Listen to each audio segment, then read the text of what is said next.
This is the weekly summary for Thursday, April 24th, 2025. Today is day 566 since October 7th of 2023. My name is Reverend Dr. May Elise Cannon. I think you all know we seek to do these daily updates as information. Dr. Maadi of Passia in Jerusalem always said, he just passed away this last January, but he said, if truth is not spoken, truth will be lost.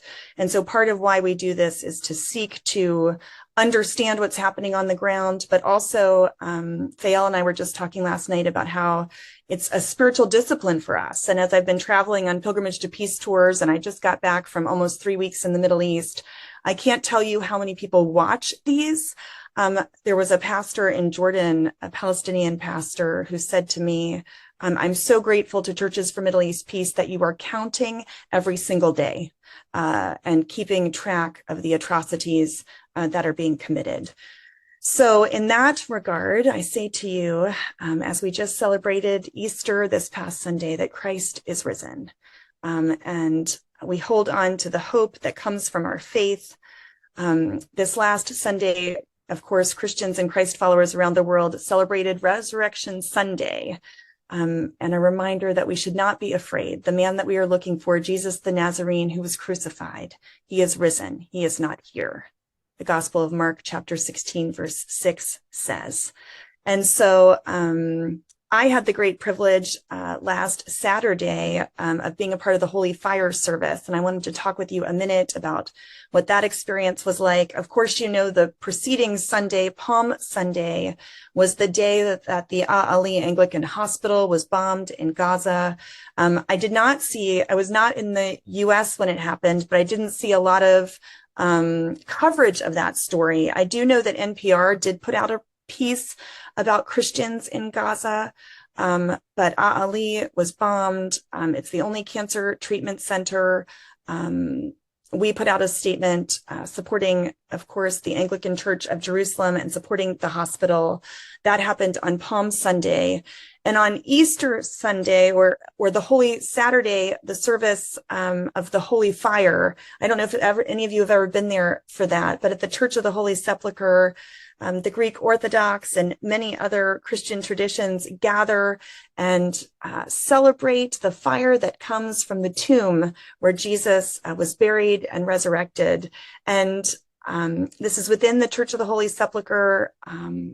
I have attended before in the streets of Jerusalem, but this was the first year I had the opportunity as a guest of the Great Patriarch to be on the balcony watching the thousands of people who are gathered inside the church, and the Holy Fire lights, and you see the lights spread. And it is one of the most incredible things I've ever seen, this imagery of fire being spread that represents the light of Christ. And people then run and take it to all the nearby cities in Palestine and Israel. People carried the flame to the Vatican and to different countries. And so it's an incredible, incredible historical, spiritual, and powerful event. And this Saturday, this Holy Saturday, one of the things that happened was the most severe restrictions on Christians in the past years. There was only 6,500 people were given permits to enter into the Old City of Jerusalem. And we saw that entrance was so exclusive that even the nuncio, which is the ambassador for the Holy See for the Vatican ambassador to the Palestinians, was not allowed to enter worship. His Holiness Pope Francis responded, of course, prior to his death on Monday, saying that we must deplore anti-Semitism, but we also have to stand up against the deaths in Gaza. So His Holiness Pope Francis made one of the most strong statements over the weekend in response to the restrictions and limitations in the Holy Fire service. In addition, on Thursday before the Holy Fire service, this last week was the week of Pesach, or Passover, for Jews in Israel and around the world. And on Thursday, the Al-Aqsa Mosque compound on the Haram al-Sharif, or known as the Temple Mount, by Jews and Western nations. On Thursday, there was the greatest number of incursions by Israeli settlers since 1967. The reported number was 2,258 settlers who went up to the Temple Mount. And so all of this was kind of leading up to this Holy Saturday service. The Greek Orthodox Church put out a statement condemning the violations of those who sought to worship. The statement said that Israeli police forces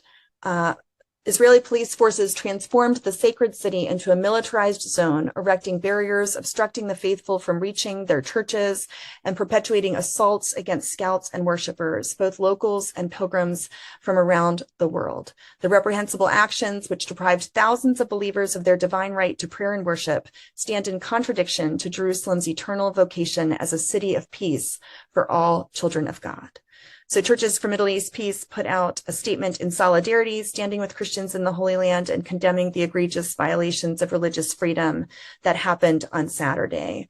One of the people I was with said that the treatment of soldiers to people seeking to worship, that the soldiers were the cruelest that they've ever seen. I witnessed firsthand, I was tousled around quite a bit, but I witnessed firsthand, an elderly Palestinian woman being pushed by soldiers and those types of actions.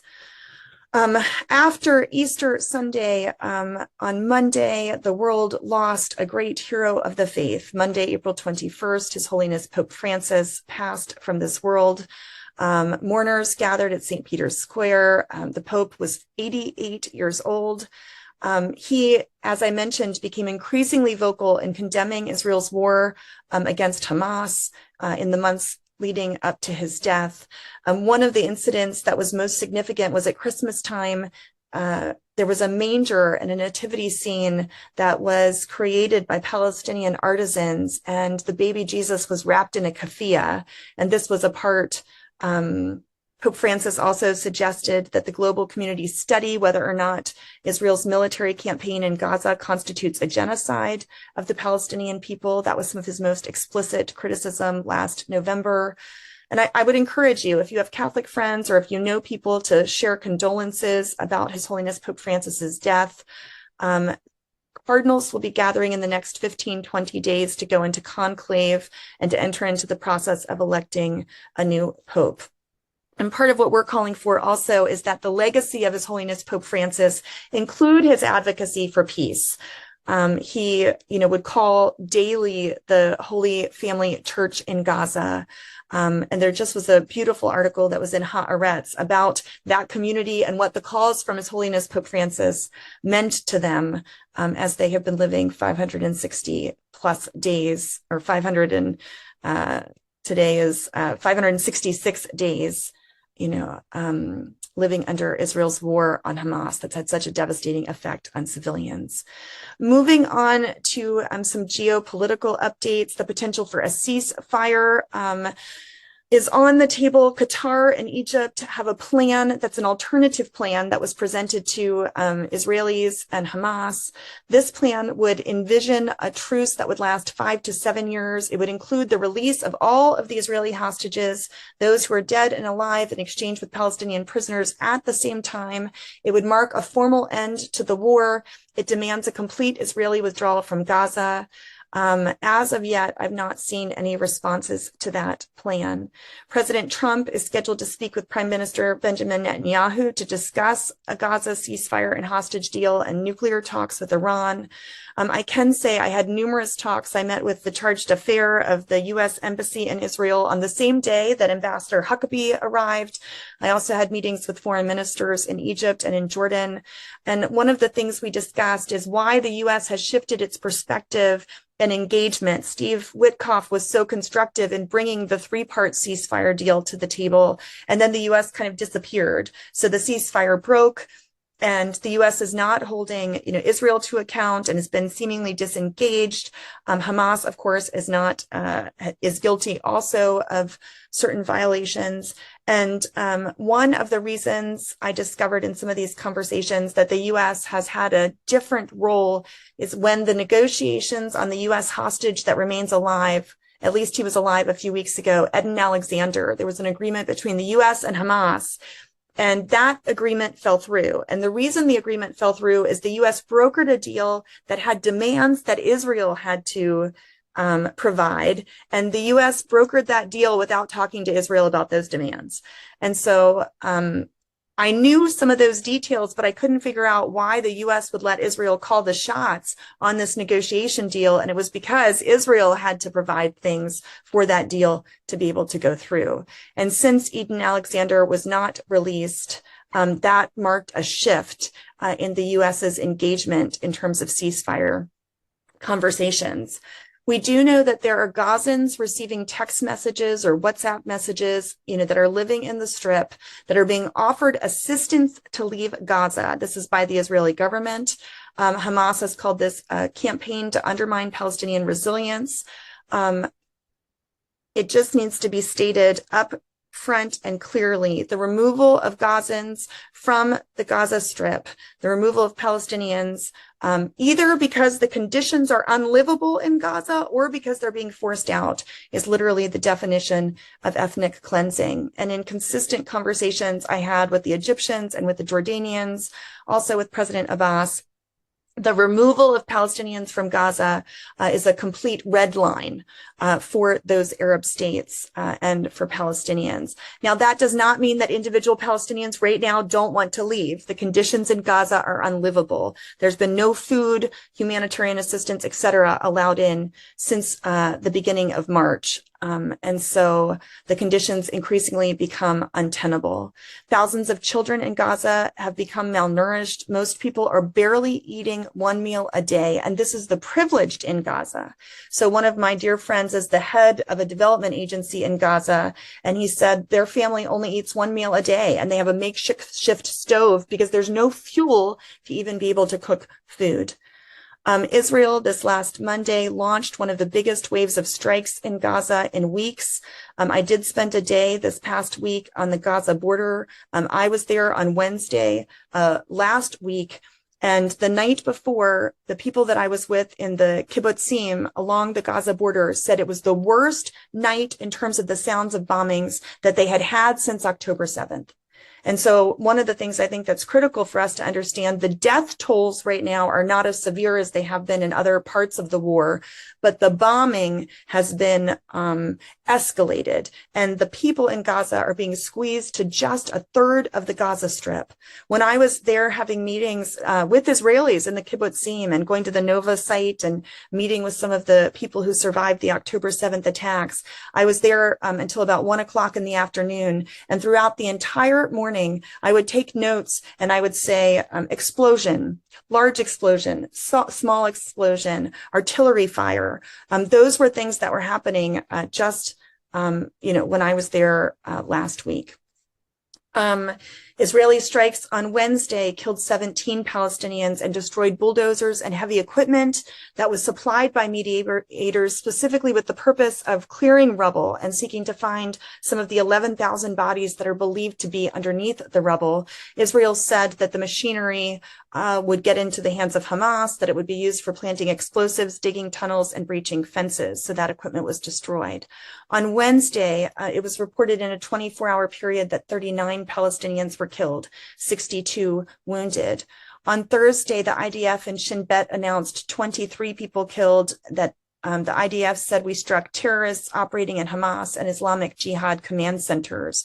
And so we're seeing still Israel continues to say they're targeting terrorists or militants, but the population is so squeezed that the civilian death tolls, the civilian people of Gaza, men, women, and children, continue to face the consequences. On Thursday, it was said 23 people were killed. The IDF said that it killed Ahmad Mansour, quote, a terrorist in the Islamic Jihad rocket unit who took place in the October 7th attacks. This last week, the Air Force of Israel said they struck over 200 targets throughout the Gaza Strip in just a period of 3 days, targeting terrorist cells, launch and sniper posts, weapons storage facilities, and structures used by terrorists for terrorist activity, end quote. There also was a response to the killing of those 15 emergency workers. The Israeli military responded and said it was because of professional failures and operational misunderstandings and a breach of orders. The Palestinian Red Crescent Society rejected this finding of the killings of the 15 medical workers and said that it was a fabricated investigation. Over 500 patients in Gaza have died because they were not able to receive dialysis treatments during this last 18 months. This represents about 40% of all people who are on dialysis in the Gaza Strip. There also was a question this week about the death numbers, and the health ministry in Gaza was accused of manipulating war death toll figures, and that was a conversation in the news. The vast majority of professionals, development worker, and experts estimate that the death tolls that are being reported are significantly less than the actual death toll. The death tolls are only from direct deaths. So if someone is injured and dies a few days later, or dies because of, malnutrition or causes that are not direct, they are not counted in the death tolls. I mentioned the population of Gaza being squeezed into about a third of the Gaza Strip. I have a map from OSHA that says 69% of Gaza is a no-go or a displacement zone. I have a lot of other statistics I could share about Gaza, but I'll skip over those for the sake of time. We do know that on Wednesday, overnight into Wednesday, a strike killed 23 people that was in a school that became a shelter. The International Court of Justice in The Hague has said they're going to hold public hearings to discuss Israel's obligation to allow the activity of the UN, NGO, and neutral states into the Gaza Strip and the West Bank, along with Israel's complete restrictions because of the entry of humanitarian aid that's been going on for more than 50 days. There's been no humanitarian assistance or food. Water supplies have been destroyed and not allowed to be repaired over the course of those 50 days. In Israel, today is Holocaust Remembrance Day. Israelis observed 2 minutes of silence as sirens happened and sounded across the country. And activists hung signs of Gazans that have been harmed during the war on the eve of Yom HaShoah, the Holocaust, saying, remember that the Holocaust means looking at reality. As Jews, we feel that remembering the Holocaust means looking at the reality and fighting against dehumanization. So on this day, it's important to remember that never again should be a message of responsibility that rests on the shoulders of all of us who oppose starvation, ethnic cleansing, and genocide. On Wednesday, Netanyahu said that military pressure on Hamas will continue. He spoke at Yad Vashem, the Holocaust Memorial in Jerusalem, for Remembrance Day. He said nothing will prevent us from settling the score with the barbarians that slaughtered and kidnapped our loved ones. Mounted police have forcibly removed anti-government protesters in Tel Aviv this week. There's an increased sense of discontent against the Netanyahu government in Israel. I heard multiple times on the ground people say that Israel is near a civil war over what's happening with the government. Israeli news reported that 70% of people in Israel want the war in Gaza to be brought to an end. Shin Bet chief Ronen Bar has submitted an affidavit to the High Court of Justice. He claimed that Netanyahu asked him to surveil protesters and to delay his criminal trial. Netanyahu denied those accusations and escalated the attack against Shin Bet. Shin Bet's the internal security forces within Israel. The prime minister is expected to submit a formal response to those allegations by Ronen Bar that accused him of using the security service for his personal benefit. The Air Force has begun talks about dismissing reservists who signed a letter against the Gaza war. In last week's update, I talked about the hundreds and hundreds of doctors, soldiers, and people around Israel who are opposing the continuation of the war. And now the army is talking about dismissing those who have called for an end to the war on Gaza. April 23rd, 2025, there was a humanitarian snapshot that Churches for Middle East Peace and dozens of international aid and development agencies released. I would call your attention to that. I hope we can put it in the chat. Those snapshots have the most current data directly from on-the-ground sources. In the occupied West Bank, a 12-year-old Palestinian boy was shot and killed this last week. This was on Wednesday. The IDF said they issued a statement saying that they killed a Palestinian who threw an explosive device and forces in the area. In Jerusalem, Al-Quds International Institution said that Al-Aqsa Mosque is in a state of full desecration, and they called on Islamic nations to shoulder historic responsibility. That was in response to the more than 2,000 settlers that went up on the Temple Mount. Ramallah's health ministry reported a Palestinian who died of suffocation after inhaling tear gas in the West Bank. This was earlier this week. The civil administration of Israel cleared an outpost that had been set up in Area B. Following this, settlers set fire to Palestinian tents in the outskirts of a village, as well as cars and solar panels. Later, the IDF arrived at the scene, and one Palestinian was arrested for throwing stones. Afterwards, the health ministry in Ramallah said that the person was killed by inhaling tear gas, and the security establishment is investigating the report. It was reported by the Council on Foreign Relations that Abbas is expected to name a successor in coming days after experiencing international pressure to reform the PA and to equip it to play a larger role in Gaza's governance. I mentioned that the U.S. ambassador to Israel, Mike Huckabee, arrived in Israel this week. He met with President Herzog. He said that he prayed for times when Israeli people could go to bed at night, not fearing that a siren would wake them because enemies are irrationally dedicated to destroying them. And he wished that every hostage return home to their family. In a video on X, Huckabee said that a regional World Health Organization coordinator asked that he put pressure on Israel to increase humanitarian aid into the Strip. And he said, what I suggest is that we work together to put pressure where it really belongs on Hamas, to give us the opportunity to open up those humanitarian channels. There was activity in Jordan where several were arrested who were a part of the Muslim Brotherhood. The PA assisted in those arrests. There also is a far-reaching ban on the Muslim Brotherhood now in several Arab countries, including Jordan. In Syria, members of the Palestinian armed faction, the Islamic Jihad, 2 members were arrested in Syria. And over the weekend, President Ahmad al-Shara of Syria met with Palestinian President Mahmoud Abbas in Damascus. The U.S. has said they're going to start withdrawing troops from Syria from levels to about 1,400 from 2,000. And the White House in recent weeks issued policy guidance calling on Syria's interim government to crack down on extremists and secure the country's chemical weapons stockpile and to expel Palestinian militants. A second round of U.S.-Iran nuclear negotiations concluded in Rome on Saturday. There were 4 hours of discussions led by Steve Witkoff, U.S. envoy, and Iran's foreign minister. A further round of talks is set for this Saturday. And in Lebanon, there were continued incidents in South Lebanon, one of which was an IDF strike that struck a vehicle south of Beirut.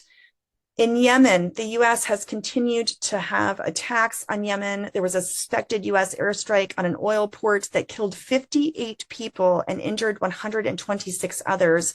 You'll see in U.S. Congress significant concern from some Democratic members that President Trump has taken the U.S. to war without going to Congress for approval. So they're calling on the War Powers Act to be enforced. And the life-saving wheat that was aboard a carrier ship that was sailing towards South Yemen will not go to waste, the State Department assured this past week. The Houthis said that a group launched drones at vital Israeli targets in Ashkelon and Eilat and at American targets in the Red Sea. I do know that when I was in Jerusalem over the last 2 weeks, there were on more than one occasion missiles from Yemen that were shot down by the Iron Dome defense system. In the U.S., the far-right minister Ben-Gvir arrived to the U.S. He's been in Florida and then at Yale. Pro-Palestinian protesters threw a water bottle at him at Yale University. It was hosted, that event, by our fringe Jewish society. National Security Minister Itamar Ben-Gvir emerged from a venue, grinning, flashed a victory sign, waved at protesters. News reported that it seemed like a calculated provocation. And then he was escorted back inside. Dozens of protesters appeared at that event, about 80 protesters to contest the presence of Ben-Gvir. The U.S. Health and Services said it's halting health research funding to organizations that boycott Israel. This is talking about the National Institutes of Health, the U.S. Department of Health and Human Services. I'm certain there will be lawsuits around that. The right to boycott is considered a democratic right guaranteed by free speech and the U.S. Constitution.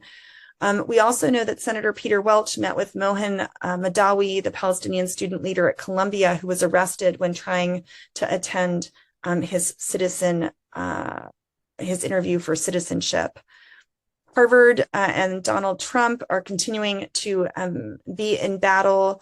The Trump administration's been trying to pause $2 billion of funding, and the university said it would continue to comply with anti-discrimination laws.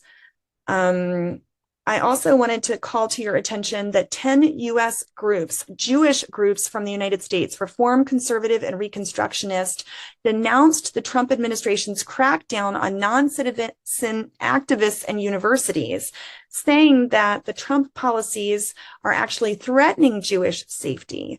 The statement recognized the need to combat anti-Semitism and said that these actions were anti-democratic. You might have missed NPR reported on the Wesleyan University president, the first Jewish one ever, who was very loud in stating the same thing as these other Jewish groups, that Trump's anti-Semitism fight is not protecting Jews. And said instead that it seemed to be a political initiative. There was a State Department memo leaked this week saying that the State Department would be significantly cut and reorganized. There's also a lot of hoopla in the news about the Secretary of Defense, Hegseth, and whether or not he should be replaced. It was reported this week that his wife and lawyer were also on Signal chats that received the news about the Houthi strikes before they happened. I'm sensitive to the fact that I'm already at 30 minutes. I should have tried to limit some of this news. I mentioned to you the Al Jazeera article that was published about the Holy Family Catholic Church and the significance of His Holiness Pope Francis. The church said he gives us strength. And the article quotes the 88-year-old Pope, but also quotes a 72-year-old Kamal Anton, who is at the Holy Family Church. His wife and daughter were shot and killed by an Israeli sniper earlier in November or December 2023 or 2024. I don't have that exact date. But Kamal says about His Holiness Pope Francis that he prayed for peace and resilience for all of us in Gaza. He never forgot the word peace, and he continued to support us, praying daily for our safety. So I wanted to call that to your attention. I've been sharing a prayer for peace from His Holiness Pope Francis, where he speaks out against division and hatred and war, and says, never again war. With war, everything is lost. Instill in our hearts the courage to take concrete steps to achieve peace. May we heed the words of His Holiness Pope Francis. In the name of Christ, amen.